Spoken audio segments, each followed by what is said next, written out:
and welcome back to another episode of WebTech tutorial.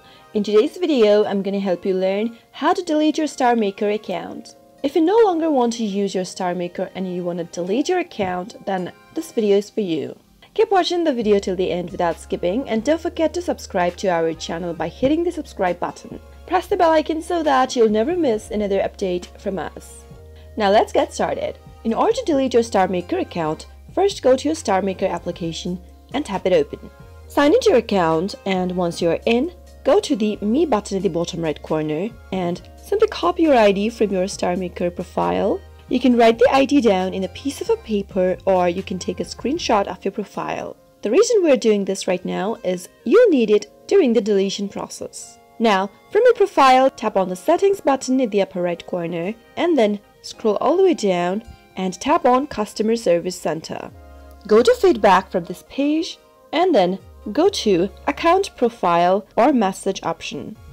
Go to Account and tap on the very first option that says Delete My Account.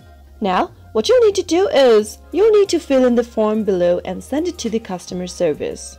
A feature that allows users to delete their account will be added soon on Starmaker. It is not available right now. So what you can do is you can simply provide your information for now. Fill in everything that it asks, answer all the questions. Now you'll need to enter your login ID of your account. That was the main reason we took this screenshot of our profile. Simply type in the ID and go to the next field. Type in a reason why you would want to delete your account.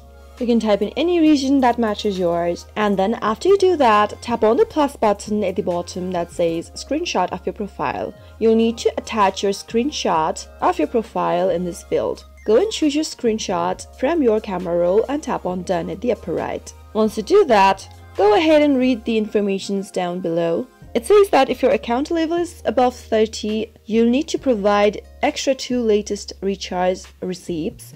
Once you delete your account, you won't be able to restore back again. After you do that, simply tap on the Send button at the bottom of the screen and you'll hear from Starmaker soon. That is the only way you can delete your Starmaker account or try to delete your Starmaker account till date, since there is no option within the app which helps you delete your account easier. I hope you found the video helpful. If you did, go ahead and give it a thumbs up. Feel free to comment down in the comment box if you have a question or a feedback for us. I'll be back soon with more tutorial episodes. Goodbye till then.